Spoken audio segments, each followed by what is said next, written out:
الرحمن الرحيم بسم الله الرحمن الرحيم. بسم الله الرحمن الرحيم. اللهم صل على سيدنا ومولانا محمد معدن الجود والكرم وآله وأصحابه بارك وسلم. بسم الله الرحمن الرحيم. بسم الله الرحمن الرحيم. باب قول الله باب قول الله ونزع الموازين القسط ليوم القيامة ونزع الموازين القسط وأن أعمال بني آدم وأن أعمال بني آدم وقوله توزن.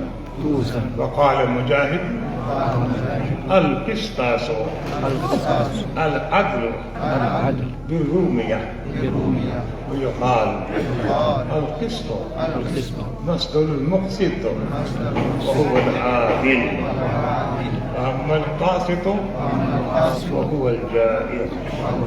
حدثنا أحمد بن إسحاق قال حدثنا محمد بن فضيل عن عمارة بن القعقاع عن أبي زرعة عن أبي هريرة رضي الله تعالى عنه قال النبي صلى الله عليه وسلم كلمتان حبيبتان إلى الرحمن خفيفتان على اللسان ثقيلتان في الميزان. سبحان الله وبحمده سبحان الله العظيم.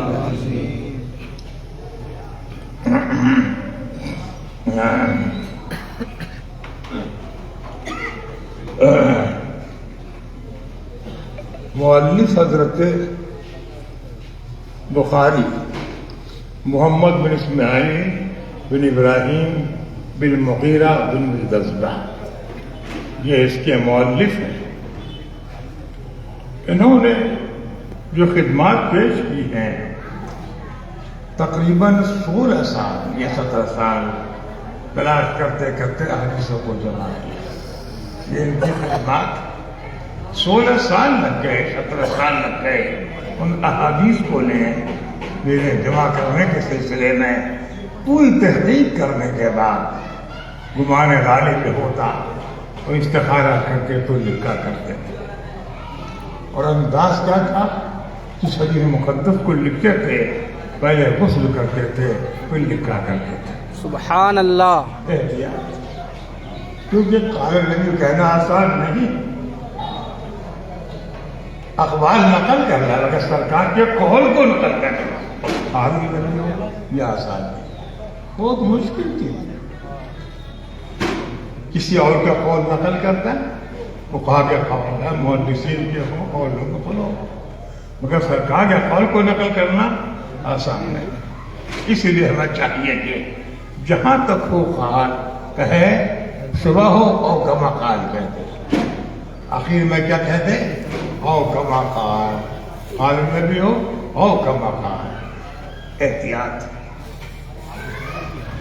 حضرت امام بخاری محمد بن اسماعیل نے اپنی کتاب کا جو آغاز کیا ہے انما الاعمال بالنیات، اس بات کی خبر دینے کے واسطے کہ ہمارا مقصد صرف یہ ہے، ہماری نیت صرف یہ ہے کہ میں سرکار کے کلمات کو جمع کروں. یہ مقصد ہے ہمارا. جو مقصد ہے صرف یہ ہے سرکار کے جو کلمات ہیں ان کو میں جمع کر دوں.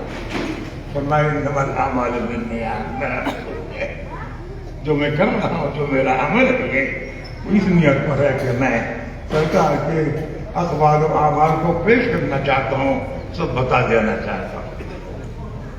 اپنی کتاب کا جو آغاز کیا ہے انما الاعمال بالنیات، اور اس بات کی تعلیم تلقین فرماتے کہ لوگوں جو بھی کام کرو ارادہ خیر رکھو، رب کی بھائی کو پالو.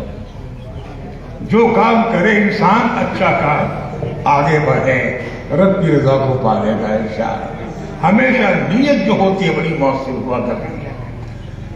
آپ پڑھنے بیٹھے ہیں، آپ کی نیت یہ کہ میں احادیث کو پڑھوں گا، تفاسیر کو پڑھوں گا، فقہ کو پڑھوں گا اور عمل کروں گا اور اوروں کو تعلیم دوں گا، جو قدم ہے وہ سب نیکی میں لکھا جا رہا ہے۔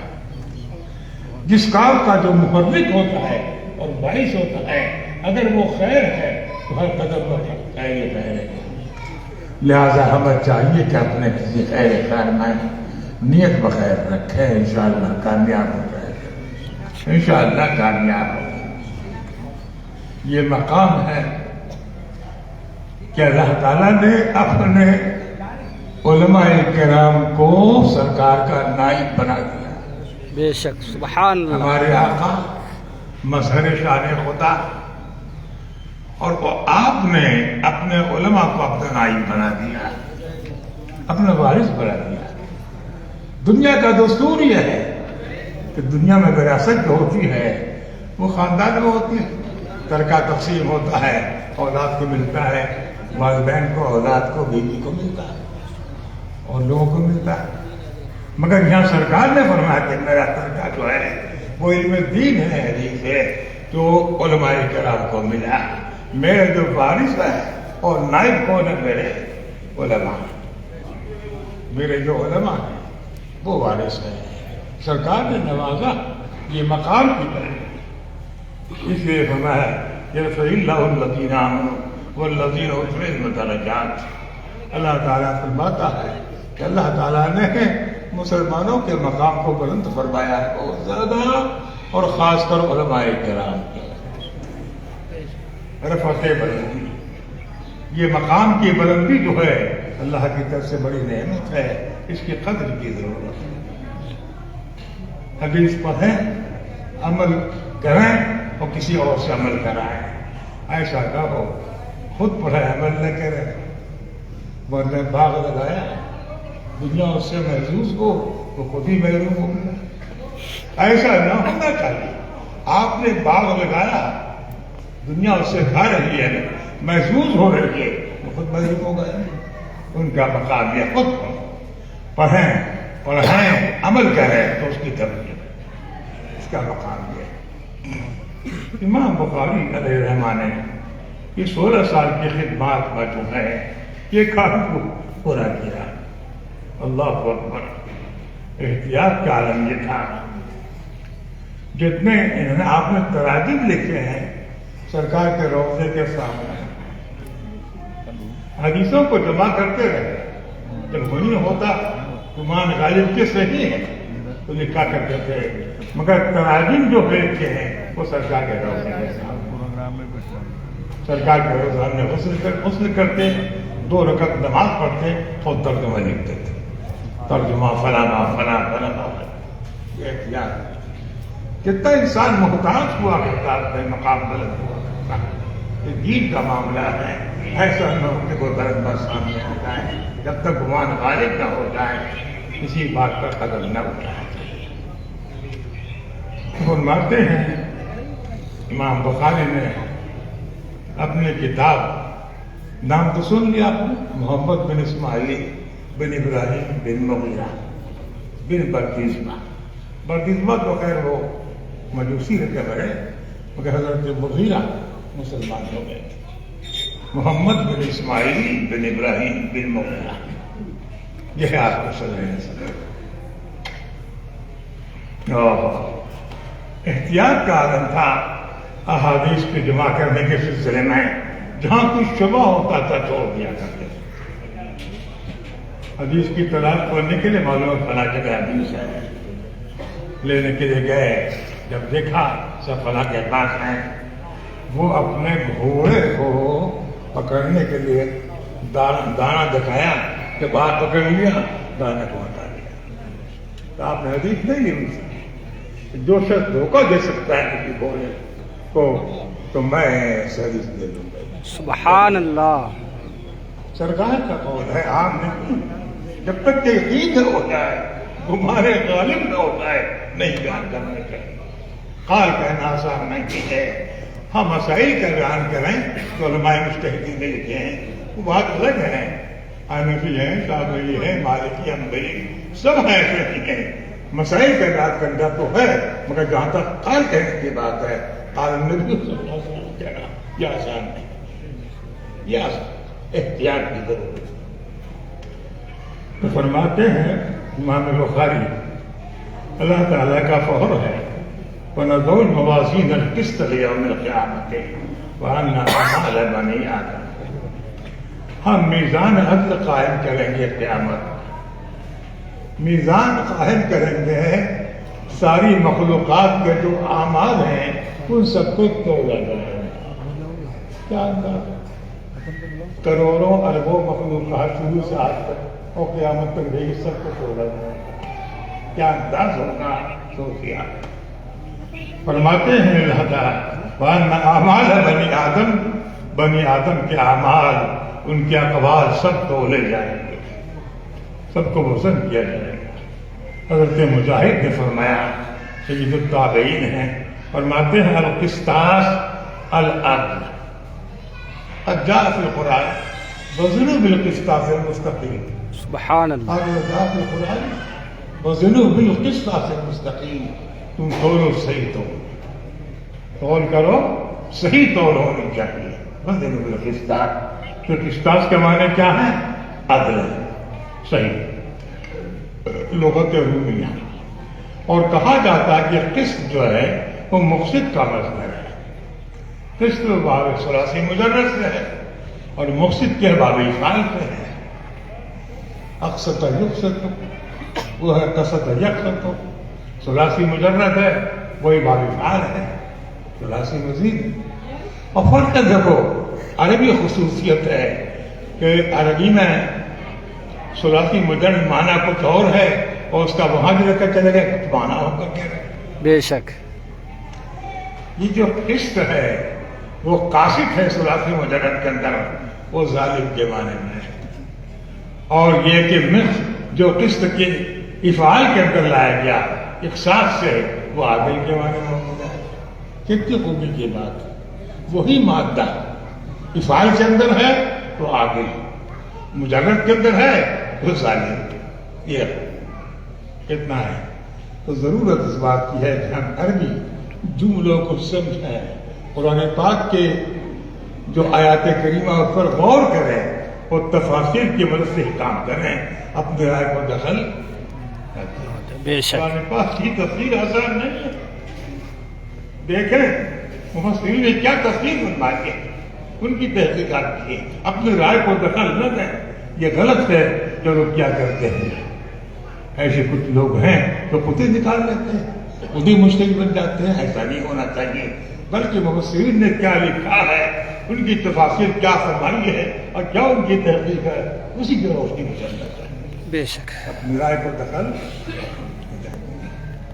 تفسیر قرآن، جہاں تک تعبیر کی بات ہے، اس میں نکات کا پیدا کرنا، یہ تو خیر درست ہے، قرآن پاک کی آیات میں سے کوئی اچھے نکات پیدا کرنا اچھی بات ہے، یہ تعبیر کہلاتی ہے، مگر تفسیر جو ہے اس کا معنی کا بیان کرنا، جب تک یہ محسن سے منقول نہ ہو اس کو بیان نہیں کرنا چاہیے، احتیاط۔ فرماتے ہیں حدیث بیان کیا ہم سے احمد بن اشکان، امام بخاری فرماتے ہیں ہم سے حدیث بیان کیا احمد بن اشکان نے، ان کا ہم سے حدیث بیان کیا محمد بن فضیل، وہ حضرت عمارہ بن قعقاع سے، وہ ابو زرعہ سے، وہ ابو ہریرہ سے رضی اللہ تعالیٰ عنہ، انہوں نے فرمایا قال سرکار نے فرمایا، ابو ہریرہ کیا نام تھا ان کا؟ ابو ہریرہ کا نام کیا تھا؟ عبد الرحمن۔ 30 اقوال ہیں ان کے نام میں، اور زیادہ غالب کیا ہے کہ عبد الرحمن نام کا، ابو ہریرہ کا نام۔ فرماتے ہیں قال، انہوں نے کہا کہ سرکار نے ارشاد فرمایا، یہ قال کی بات آ گئی، سرکار نے ارشاد فرمایا، اور ایسا جملہ ہے الفاظ تھوڑے اور معنی بیشتر، اس کو جوامع کلم کہا جاتا ہے، جو ہمارے آقا نے فرمایا کہ اس کو اللہ تعالیٰ نے جوامع کلم عطا فرمایا ہے، الفاظ تھوڑے اور معنی بے شمار، سمندر در کوزہ، تو کہا جاتا ہے سمندر در گزا، الفاظ تھوڑے اور معنی فرماتے ہیں سرکار نے ارشاد فرمایا کل بتاؤ ابھی بتاؤ دو کلمے، دو ہی کلمے رحمان کو انتہائی پیارے، ظاہر ہے جب رحمان کو پیارے ہیں تو پڑھنے والے رحمان کے پیارے ہو گئے، سبحان اللہ، جب رحمان کے پیارے ہیں تو جو اس کے پڑھنے والے ہیں وہ رحمان کے پیارے ہو گئے۔ بتا دو جملے ہیں، دو کلام ہیں، یہ کلمہ جملے کے بارے میں، دو جملے ہیں جو رحمان کو پیارے ہیں اور زبان پر ہلکے ہیں، کوئی پڑھ لے، بچہ پڑھ لے، بوڑھا پڑھ لے، سب پڑھ لے، مرد عورتیں پڑھ لے، زبان پر انتہائی ہلکے ہیں مگر میزان میں بھاری ہے۔ تین کو بھی ہو گئے، دو کلمے، دو ہی کلمے ہیں، رحمان کو پیارے ہیں، زبان پر ہلکے ہیں مگر میزان میں بھاری ہیں، بہت زیادہ۔ یہ میزانات ہونے والی ہے قیامت کے میدان میں، وہ سب پر بھاری ہو کر جائے گا، اس کا ورد کرتا رہے، اس کا ورد کرتے رہیں گے انشاءاللہ میزان بھاری ہو جائے گی، میزان بھاری، اس کا ورد کرتے صبح و شام۔ الحمدللہ میں بچپن کے زمانے سے آج تک اللہ نے توفیق دی ہے کہ میں اس کو پڑھتا ہوں، سبحان اللہ العظیم۔ صبح کی نماز، صبح ساجد کے ہونے کے بعد جو پڑھتا ہوں اس کو 100 بار پڑھتا ہوں، سبحان اللہ العظیم۔ سبحان اللہ، اس کی عادت آدمی بن جائے، بہت مقام ہے۔ کیا فرماتے ہیں؟ سبحان اللہ و بحمدہ، دو جملے، تسبیح و تحمید۔ تسبیح کا معنی کیا ہے؟ اللہ کی ذات کو عیب سے پاک کرنا ہے، ذات الہی منزہ ہے، مبعد ہے، دور ہے ہر عیب سے، اس کے اندر کوئی عیب کا احتمال ہی نہیں، اس کے لیے محال ہے۔ اب جو شخص یہ کہتے کہ اللہ معاذ اللہ جھوٹ بھی بول سکتا ہے، جو بندہ کام کرے وہ اللہ بھی کر سکتا ہے مگر کرتا نہیں ہے، سہمانت کی بات ہے، نادانی کی بات ہے، ایسی باتیں نہیں ہوتی، وہ محال ہے، اور محال کا وجود ہی نہیں ہو سکتا۔ جو چیز کے عیب لگانے والی ہے وہ اللہ کے لیے محال ہے، جب محال ہے تو اس کا وجود ہی کیسے ہو جائے گا؟ یہ حماقت کی بات ہے کہ اللہ سب پر قادر ہے، اللہ علی کل شیء قدیر۔ اس آیت کا مقصد ہے کہ جو ممکنات ہیں وہ مقدور الہ ہے، جو ممکنات ہیں، تین چیزیں ہیں بھائی، واجب، مستحیل، محال اور ممکن، تین چیزیں ہیں نا۔ واجب کا وجود ضروری، محال کا عدم ضروری، ممکن کا دونوں ہے ضروری، ہے نا؟ یہی تو ہے، محال کا عدم ضروری، واجب کا وجود ضروری اور امکان کا دونوں غیر ضروری، یہ بھی ہے، وہ بھی ہو سکتا ہے۔ اور فرماتے ہیں دو کلمے ہیں، دو جملے ہیں، رحمان کو پیارے ہیں، زبان پر ہلکے ہیں، میزان میں بھاری ہیں، سبحان اللہ و بحمدہ، اللہ کی ذات کو عیب سے پاک ماننا اور تمام کمالات سے اس کو متصف ماننا۔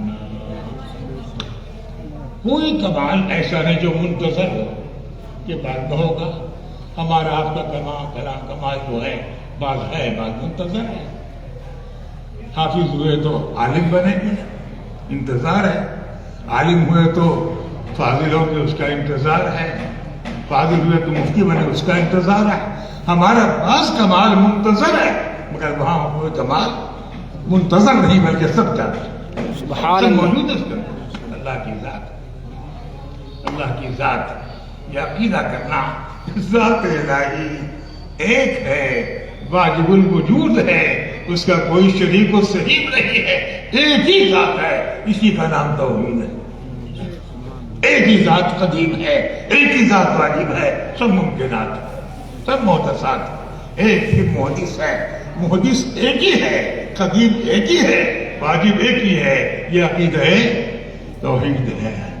اب جو لوگ کہتے ہیں کہ دو ہے، تین ہے، وہ حقیقت سے بہت دور ہو گئے، اس توحید پر قائم رہیں۔ اللہ نے اپنے مخلوقات میں سے بعض کو بعض سے اعلیٰ بنا دیا، انبیاء و فروغ کو مقام بنا دیا، ہمارے آقا کو سب کا سردار بنا دیا، مگر واجب تو نہیں ہے، واجب تو نہیں ہے، سب سے اعلیٰ ہے مخلوقات میں، مگر واجب تو فقط اللہ کی ذات، اللہ کی ذات پاک ہے، ہر عیب سے پاک ہے اور تمام کمالات سے متصف ہو۔ بہرحال تسبیح و تحمید تو ہے، دونوں چیزیں ایسے ہیں، اللہ کی ذات کو عیب سے پاک ماننا اور تمام کمالات سے متصف ماننا، یا عقیدہ بنیادی ہے، یہ عقیدہ بنیادی ہے۔ اب جو لوگ کے عیب کو شمار کرتے ہیں اللہ یہ بھی کر سکتا ہے، یہ بھی کر سکتا ہے، یہ غلط کرتے ہیں، یہ حماقت کی بات ہے۔ ایسا نہیں ہو، جو محال ہے، موجود ہی نہیں ہو سکتا، اس کے لیے محال ہے، اور جو واجب ہے اس کا وجود ضروری ہے۔ بہرحال تو یہ ہے کہ جناب امام بخاری علیہ رحمۃ اللہ نے اس بات کی ترغیب دیتی ہے کہ لوگوں اپنا آغاز جو ہے نیت سے ہو اور اس کی انتہا اپنی آخرت پر ہو، ایسا کام کرو اس میں رب کی رضا ہو جائے، ایسا کام کرو کہ مصطفیٰ راضی ہوتا ہے، ان کی رضا میں خدا کی رضا، ان کو راضی کر لو خدا راضی ہے، ان کی محبت ہے، اللہ نے اپنی محبت کو موقوف فرما رکھا ہے ان کی محبت پر، ان کا محب خدا کا محبوب ہے، جو خدا کا محبوب ہے وہ جنت کیا کبھی اس کا بولے۔ اللہ تعالیٰ توفیق عطا فرمائے، آپ کو ہمیں سبوں کو توفیق عطا فرمائے، اس پر قائم و دائم رکھیں، ایمان پر قائم رہیں، ایمان پر ہمارا آپ کا خاتمہ ہو، اور مولا کریم تیرا چرن تیرے محبوب کو سمجھ جو ہمیں نہیں ہے اس کو قائم و دائم